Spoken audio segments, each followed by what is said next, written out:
And then Harold Shapiro started asking me to teach photography because I actually failed photography. You can't fail in the school because there's no grades, because it wasn't even that advanced to give grades or anything like that. Nobody cared about grades. Why do grades matter? You know, it was just like, do the project. And so we started, and so photo one, I completely, if I could fail, I would have failed it, but because I didn't understand anything. Like I had f-stops and shutter speed completely in reverse. I didn't get it. Like, because I didn't listen to anybody. I just went in there and said, I know how to do everything, and I didn't, and I failed everything. But then I had Harold Shapiro for photo two. I think it was Harold, no, it was Terry DeGradi, and somehow she got through to me, and I got it, and it clicked, and all of a sudden I soared, and all of a sudden photography made so much sense to me that they asked me to teach. And I said, why the heck do you want me to teach? I'm younger than everybody else in the school. And they said, because you botched photo one so bad that if you can get this now, then you'd be able to explain it to anybody.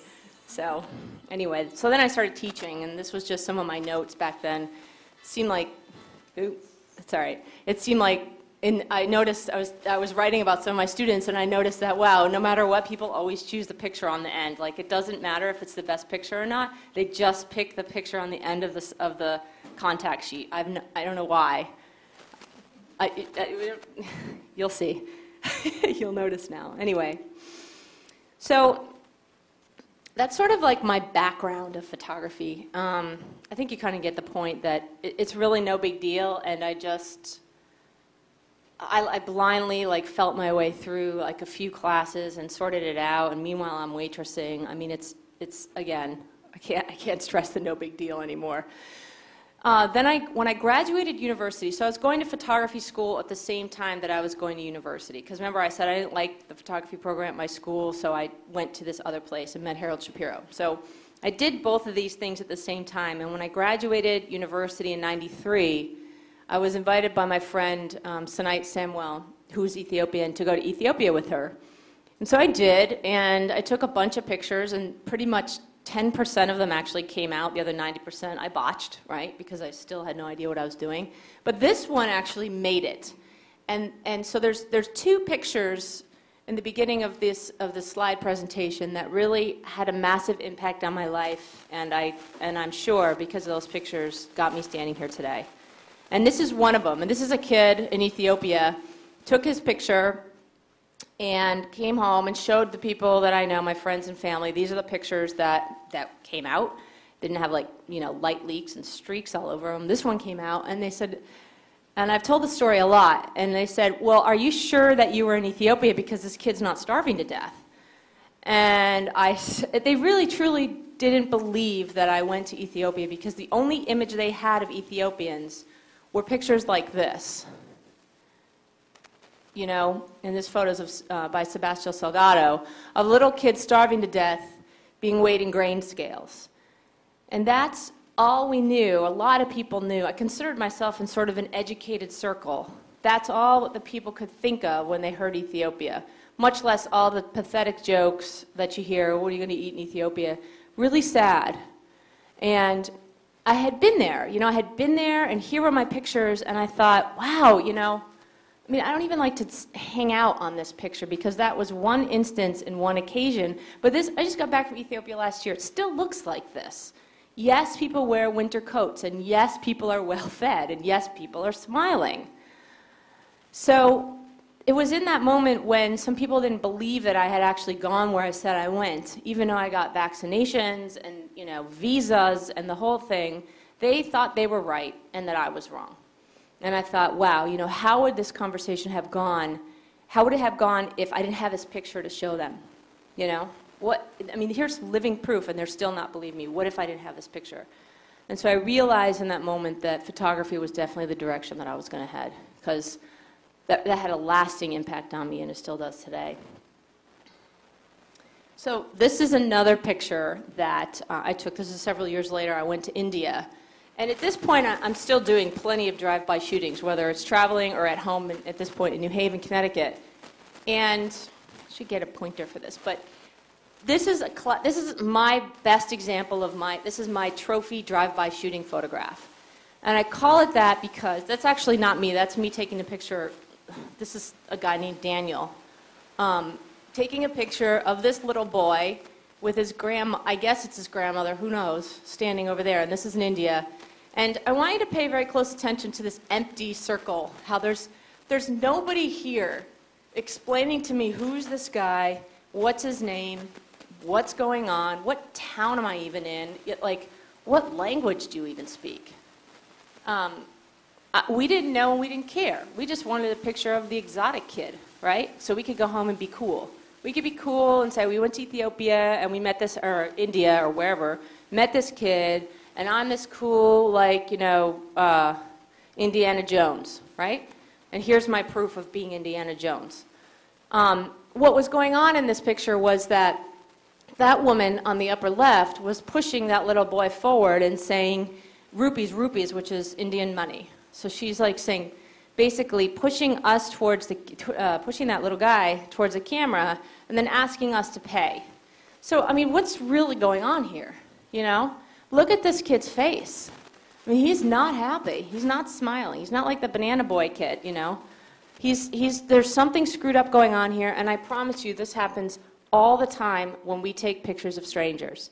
We think it's cool, we think we're telling a story, and meanwhile, there's actually something going on behind their eyes, and it shows in your pictures. So this is a drive-by shooting. So this is another potentially drive-by shooting. This is now video. Anyone remember this? Rodney King beatings?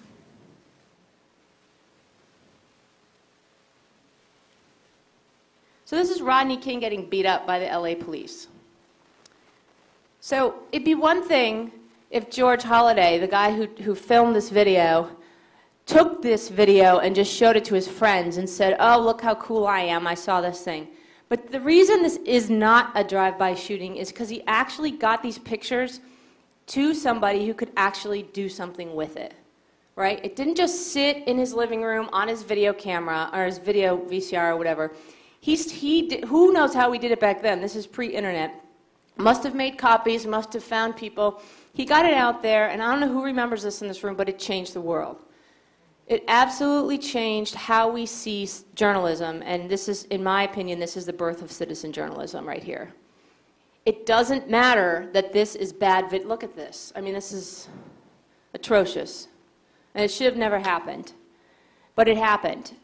And it doesn't matter that that video is bad quality. It doesn't matter that, you know, he's got all this time code and all this flying everywhere. It doesn't matter that he's far away. It doesn't matter that it's out of focus. The exposure doesn't matter. Absolutely nothing matters except for the fact that it exists, and it got to the people who could make a difference because it exists, right? That, to me, matters way more than a cool picture of some kid where you don't know his name and all you get to do is go home and show people how cool you are. So this is sort of where Salam Garage is born from. So George Holliday is the guy who shot that video, okay? Well, who's George Holliday? If you look up George Holliday on Wikipedia, this is it. He's no big deal, okay? He's just some guy that happened to be somewhere and took this picture, and pretty much the only reason we know of him is because of that. The only other person is a bobsledder, right? They happen to share the same name. So that video matters a lot for history. It's bad, it's considered poor quality, but it really makes no difference. You're going to remember that more than you're going to remember any of my pictures on the screen.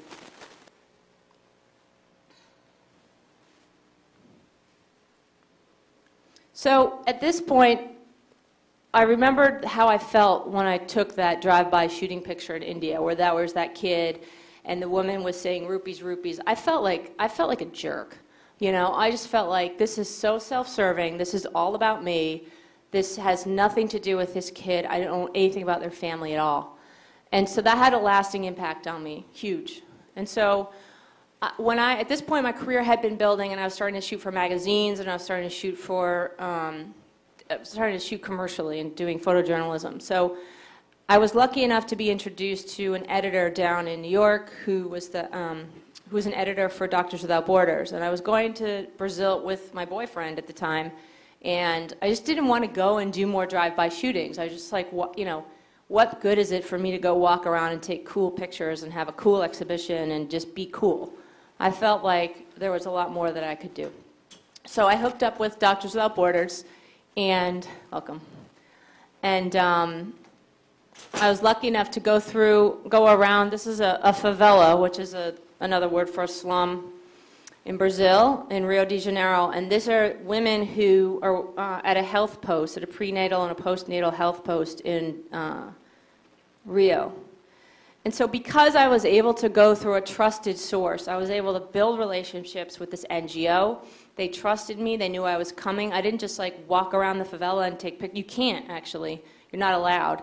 But, you know, I built a relationship. I just built a team. And I went down there and I said, let's work together. Tell me what you guys need pictures of. What's going to actually be useful for your organization to help you tell your story, to help these women.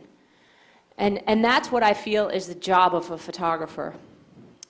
So that's what I was able to do.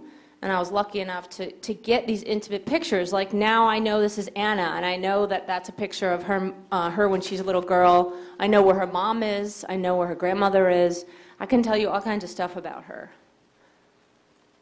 And then I was even lucky, and then my career started moving more in that direction. I mean, meanwhile, I am shooting like, guys in suits and stuff like that to earn a living. But I was lucky enough to also be teaching photojournalism down in Kenya.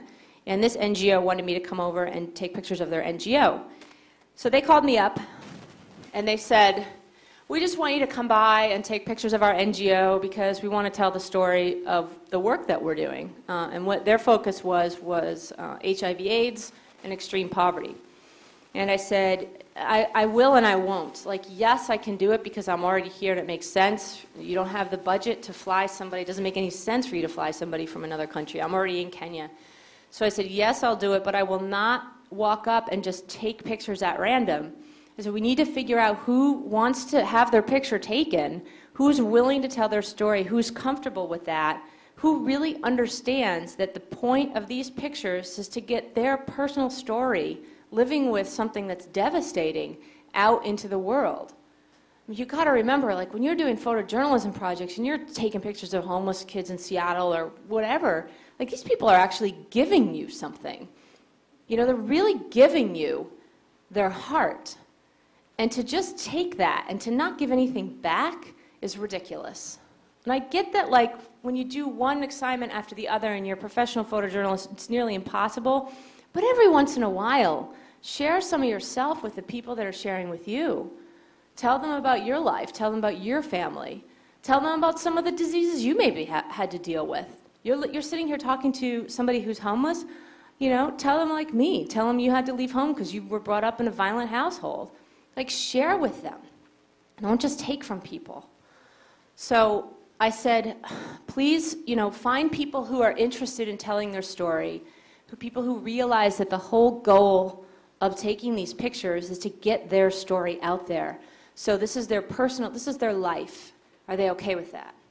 So what they did was, and they were sort of not happy about that because it made a lot of work for them. They had to do a lot of pre-production and find people, and they actually had to kind of man up a little bit and find people who wanted to tell their story and actually get to know the community that they're serving. Some of the people that were working with me on this project, they had absolutely no idea that Caxton lived across the street and he was 15 years old and everybody in his family had died of AIDS. They didn't even know he existed, and they're his neighbor. And the only reason, I'm not saying that I'm some kind of anything. All I'm saying is everyone has to get involved. And so this is Caxton, who lived across the street from people who had great jobs, and they had absolutely no idea that he was waking up every day like this. And his brother and his sister are lying behind him. And he had to sell all his furniture because he was the only one in charge of his entire family. That's his brother Peter. And this is Millicent, who's a widow who lost her husband and lost her her latest born baby, was born infected.